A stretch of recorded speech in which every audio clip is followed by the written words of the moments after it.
Alright, nkwanirizaako omulungi yakategatako essaawa eno amanya n'eddoboozi nze IBRAH Mukasa gyonna gy'osinzira okubanga otulaba n'okutuuliriza nkugamba nti nkwaniriza ku mukutu gwaffe guno omuganzi era nga tusinzira Kampala, Uganda, East Africa. Olunaku olwaleero it's a special day to our brother and sister, that is Sebunya Rogers n'omukulu amanyiddwa nga Taylor.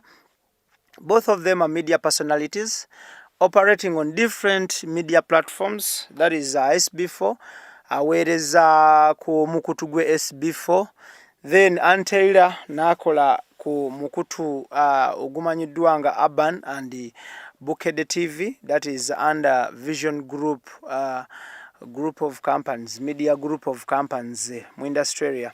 Era nga olunaku olwaleero ng'ennaku z'omwezi 14 omwezi ogwokusatu omwaka 2020 lwe basazeewo okutandika okulegalizinga okubeera kwabwe awamu. SB4 setting a date like any other civilized couple of people okusinkana ssenga wa Taylor era nga emitendera gino egy'okufumbiriganwa n'okuwasaŋŋana osooka n'olaba ssenga w'omwana oba ssenga w'omukyala, then from there ne kuddako maama ne taata abooluganda abako n'ab'emikwano, era ng'omukolo gw'oli mu kulaba guno gwe mukolo gw'okukyala. It is too official era nga kya buvunaanyizibwa okusooka okukola okukyala, then from okukyala abantu bagenda ne bakola kye bayita okwanjula, from okwanjula abamu bakola wedding straight away, then others waliwo awo omukolo omulala gwe tubuusa amaaso naye nga nagwo mukulu nnyo, gwe mukolo ogumanyiddwa nga ogw'oku engaginga. People engage people differently. Abamba engagingira mu makubo, abamba engagingira mu bivulu, restaurants, hotels, depending on the fashion of an engagement you want to do. So they haven't had an engagement, but they'll do it inshallah. Iranga onaku tunja tutunulira okukyala kuno. Okukyala kubadde mu bitundu bye Kansanga, naye nga before okukyala tusoose ne wabawo set of point era nga tubadde wali ewa Misa Kisemakula e Makindye mu Baraka, ekifo ekimanyiddwa nga Papa's Sport we tusinzidde. Then from there motoka ne zoolekera paka Kansanga okuliraana Didi's World okukikkirira ng'ekigenda ku chaachi y'omusumba Kiwewes Miracle Center wansaawo, era nga abagole n'ab'eŋŋanda abatonotono batuuseewo essaawa zibadde 9 ku dot, era nga baaniriziddwa mu nnyumba omubadde okumanyagana. Ebifaananyi by'oli mu kulaba awo essaawa eyo tuyingidde, tuli mu nnyumba munda awali okumanyagana, kwetegeera ani n'ebintu ebigwa mu kkowe eryo, era nga mubamu kubayingidde mu nnyumba beba okuli mu kulaba Katongole omutongole, omukyalo oyo gw'oli mu kulaba bamuyita Rosette muganda wa Mama Fina akiikiridde Mama Fina tasobodde kubeerawo, omwogezi wa sayidi ya SB4 ye bakiddeawo.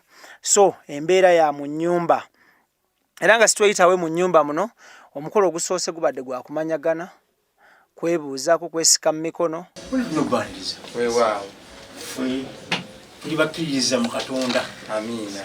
Basobola kuba kitukola kyonna esebo nga nawe obuliko abantu ab'enjawulo gammwe twali akati tusooke tusaba Omukama, amiina, ateeka omukisa mu biyinza okuddirira, amiina. Odekala bakaba nga katono nnyo oba kanaaba kaneneko naye tunamizibwe essaala yaffe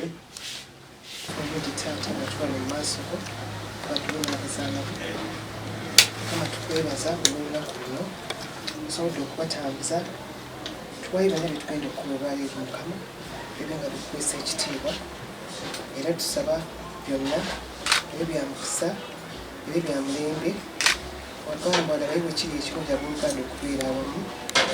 Twaya mukolo guno tugukwasa ebe natubisaba nga tuyita mu Yesu Kristo Mukama waffe, amiina.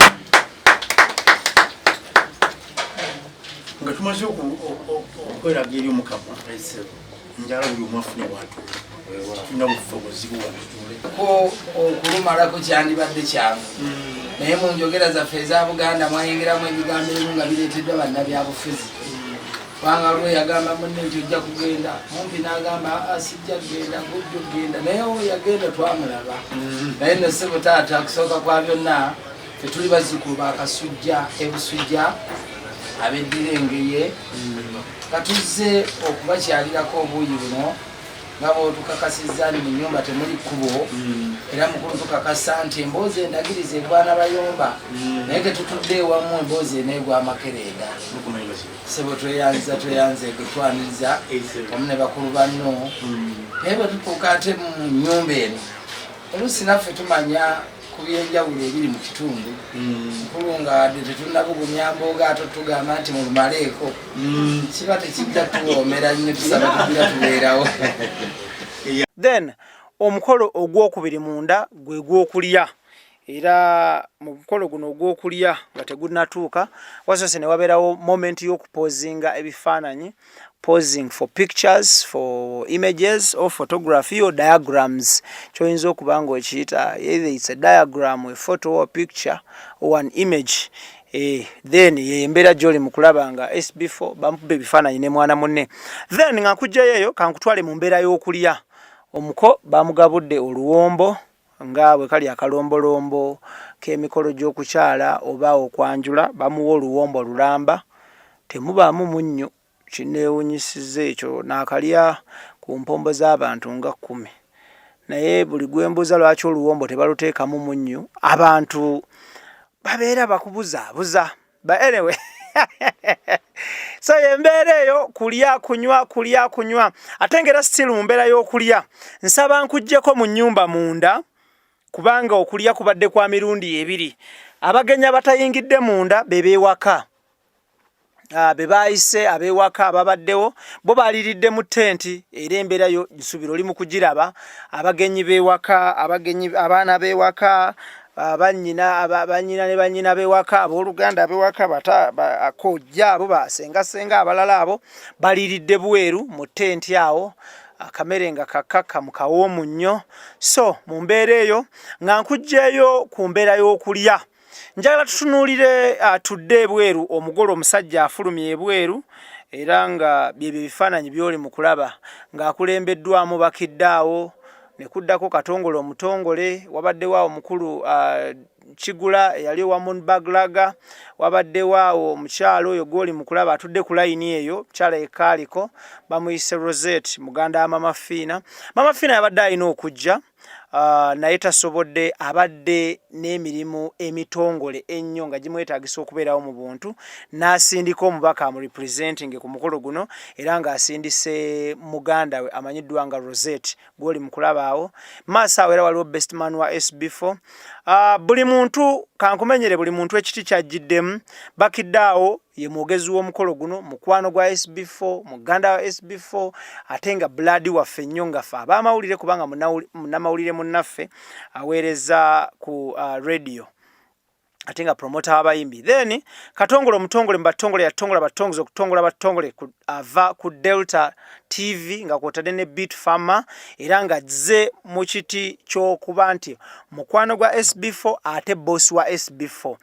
Then Sumaya Muwonge era naye alabiddwako ng'ono yali mukozi ku Bukedde TV yali mukozi ku Soul TV naye nga kati yabivaamu addukanya businesses endala era tujja mufuna mu maaso awo tuwayeewayemukko naye ng'omu ku bakyala abatutumufu ab'oku radio ne TV. Then Martin Ndijo ava ku Bukedde TV naye abaddewo era nga y'omu kubasobodde okurepresentinga Bukedde TV yeyeke yayitiddwa okuva ku side ya Bukedde TV. Wabula omukolo gw'okukyala guno oba ne limited number of people era nga SB4 omukolo gwe wonna omugatte gubaddemu abantu nga 50 wabula nga ye ku side fe abamuwerekeddeko tubadde abantu 20 strictly be bamusaba era nga abantu abamu tebazze not because nti si mikwano gye but because obulombolombo n'omuwendo gw'abantu gwe baba bakusabye. Nga nkugjeeyo eyo njagala tukkirire ku nsonga y'abagole njagala tutunulire ennyambala y'abagole. Omugole omukyala ayambadde busuuti oba gye bayita gomesi nga ya red. Omugole omusajja n'ayambala essuuti ey'ekkooti ya bbulu ng'eriko black ne kanzu ey'omuleera era nga wano okubalabalamu omugole omukyala eggomesi eno obukadde wakati wa 3 n'obutaano bugudde ku ttaka. Omugole omwami essuuti ya miliyoni 2, ekanzu of course bei ya kanzu mugimanyi eyo ne bwesitajogera. Then n'akuba engatto. Omugole omusajja akubye engatto ebadde yakakadde kalamba. Omugole omukyala engatto ye era nayo yakakadde kalamba. Wonna abagole bambadde miliyoni ziwere 10. Awo otunulamu obalabalamu n'omanya nti bwe liba ttaka yiika namba wa Masindi tuba mu yiika mmeka, Ntebe Road tuba mu 105 bugazi ki era ludda ki. Then bazzeeyo ne bakyusa. Omugole omukyala n'akomawo mu kiteeteeyi bankubye akama nti ekiteeteeyi kibadde kya miliyoni 1.5 eza Uganda. Omugole omusajja n'akuba ekitengi nga kya red. Ebitengi bino ebiri modern bino obusuuti bitengi ebiri modern bino ebiriko ensangi zino byambalwa abavubuka envuumuulo era nga naye emiliyoni namba yagudde beddu ku ttaka. So wonna omugatte bambadde miliyoni nga 10 ku 15. Nga nvuddeyo eyo ku nyambala y'abagole, they were extremely very smart. Omugole omukyala, the makeup was on point, akaviri kabadde on point, her smile was on point. Then omugole omusajja era naye bamuwaase bulungi omutwe ogwo ne baguyooyoota ne bagunyogootola era naye bamusaza akaviri nga kali on point. So abagole babadde on point. Lwekyo mukkirize twabadde tujja towanga ono yeetegekedde okujja okukyalira ku ssenga n'akwatako mu nsawo ye yayoddemu kye yayoddemu n'abakakalabo kayagala okulekera ssenga omu n'abatwanirizza olunaku olwaleero obulungi bwe muti. Tukkirize mukadde waffe twetoololemu tuleme kugwa kamunguluze ne tukomeo mu dakiika 2 ate tweyongere okulaba ebinaatambula obulungi. Naye nga byonna ebyo tubikola olw'okwagala n'okusiima olujja luno. Ono muto wange ne bwe mulaba ali awo babadde bamubuuza mu nnyumba nti wali obyeko naga sibbangako naye olwaleero nze ntegedde obubbi bwe we buli era kati takyebalaabala ti si mubbi mumukubireko mu ngalo ez'amaanyi. Ono gwe tuleese wano abakulu bassenga mukkirize mubbi naye yabba ekintu kimu kyokka gwe mutima gwa munne oli atudde wali. N'olwekyo abantu bababba bya mu nnyumba naye waaba ono yabba mutima mukkirize tuleete ebirungi nga tuliyirira obubbi bwe olw'okubba omutima gwa munne. Ate n'ensanyuka nnyo kubanga n'oli atudde wali labye nga ekibumba ky'ono kirabika tekikyalimu nnyo naye yakibba. Omu ku bo alina kiyabba ekya munne ekibalaga nti kati banaatera ofuuka omuntu omu. Kale nja kusaba bazzukulu ba Kasujja fe ab'eddirengeye ojjeeko bano abasigala wano abasigadde tugolokokeko tugende tulabe emmotoka yaffe eri entonotono tugigule ebbuutu tuleete ebya ssenga. Naye mukolo gw'okukyala ebirabo tetubireeta wano bwe tuti naye olw'okubanga mulimu bannaffe abatasobodde kugenda Namayumba tugenda kutwalako ebirabo mu nnyumba 2 bituuke e Namayumba ng'omukolo gw'okukyala bwe gubeera. Ate ebisigadde olw'okuba tutambulira wamu ne bannaffe abali eno nabweru tusobole obbireeta wano ebirala tunaabiraba nga bwe binaatambula. Tweyanze. Then crossing over to the gifts, ebirabo bireeteddwa muleeteddwamu boxi eziri wrapped up zoli mu kulaba awo. We don't know what is inside in the box eziri wrapped up. Then aleese obusawo bwa cement, obusawo bwa sukaali mu bulaba. Ala embeera y'okuzimba enemeddemu ennaku zino oba lwakuba simanyi oba lwakuba njagala kutandika kuzimba ndowooza nnyo ku bizimbisibwa. Anyway, aleese obusawo bwa sukaali buyitirivu, aleese obusawo bw'omuceere buyitirivu, aleese omunnyu nga mungi, aleese sabbuuni, aleese ekisambi ky'ente obulombolombo, aleese enkota y'ettooke, aleese katoni soda mu katoni mpitirivu oziraba, aleese bokisi z'amazzi oziraba. Bye birabo byoli mu kulaba awo era nga tumuyozaayoza tumwebaza muganda wange SB4 Japan yourself. Then nga nkujja njala tutunuulire kye bayise cake ebadde y'amadaala 2 keeki nga nsaamusaamu era nga nayo nga bw'oli mu kugirabaawo mu birabo keeki nayo ereeteddwa Sebunya Rogers kubanga ebijjamba kulu tebyananizibwa byonna tusaba bigende n'ekitiibwa kyabyo ebafenne busujja omuto buli bamala okulyawulira ng'eka bamuyita olwekyo mutukkirize bataata abakulu mwenna ne basenga tutandise okulira nga batuyita nti mukyakolayo kimwagala kuzibizeeyo naye ng'enjuba tennagenda wakyewalabye gyerira ebiwata mutukkirize akatundu akaddako tukagendeko ndowooza butereevu tusobole okuvaano ng'enjuba tenneekweka nga nkujjayo eyo njala tutunuulire performance omukyala amanyiddwa nga Namakula Mary Bata yafulumiza omugole kankuzzeeyoko mu kufulumya omugole omukyala Mary Bata yaleese omugole omukyala wakati mu mizira wakati mu masanyu wakati mu muziki ogugunda era nga buli kimu kitambula bulungi nga bw'oli mu kumulabaawo nga amuleeta mugole omukyala musanyufu nnyo ekidaala abantu bonna basanyufu omukolo guno ngwagadde nnyo nti everyone was extremely happy nga you can't even assume people have issues at their home or their workplace ebyo byonna babireeseyo ne baleeta essanyu nga jerere then from there Mary Bata afunyemu special moment ne Katongole omutongole mbatongole yatongola abatongole okufuuka abatongole mu budde n'ebiseera by'abatongozi Dance Katongole era nga kankwe kufiirwa eyo ogiwulire mwatuukidde n'omugamba nti oli muvubuka mugoggofu musajja mugoggofu naye tolina akwagala era nga badde ayimba oluyimba lumanyiddwa nga madowadowa n'asikayo Katongole omutongole matongole yatongola Dance Katongole muninkini we yaliko muninkini wa Lwedi Titi era ngono Katongole yali muninkini wa Lwedi Titi ebiseera biyiseewoko nkutumiddeko nnyo Lwedi Titi kati ne banyiganyigamu awo walone wali kankweko kafiiru kati ninnyo mulungi era weeyita sserulungi kituufu wakula mulungi neeno haitiye kuba bangi naye basserulungi bangi muli wano temulina bakyala muvuma muzimula bayisaamu amaaso buli abaganza kali eno keeyita kasire kingi naye n'emyaka ndabanga egiise banna Thank you. Okawulidde kafiiru ako. Walone wali. So, nga nkujjayo straight away sijja kulwisa. Kankutwale ku moment y'okusala keeki. Nkweyoko ne speech bbiri zokka. Nja kuwayoko speech y'abakidde awo maaso awo kati nnyo. Kwayo ne speech endala nga bbiri zokka tuwunzike ekintu. Era nga ne moment y'okusala keeki nsubira oli mu kugiraba awo. Basala keeki, abagenyi bali mu kulya keeki walone wali. Bano ono n'oli tuli bantu omu.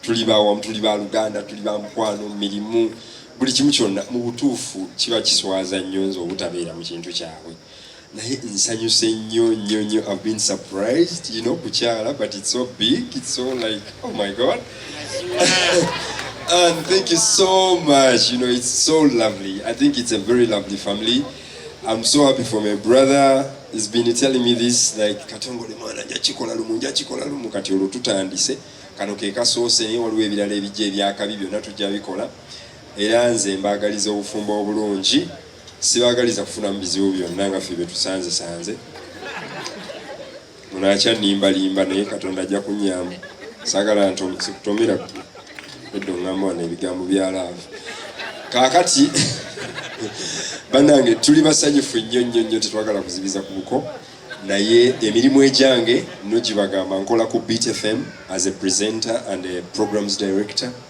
Then I also work on Delta TV as a presenter. I'm a CEO of Mellow Vibes Band. I also do other things like MC and so many other businesses that I do. But I'm so happy to be with you and very grateful. I wish you all the best. God bless you.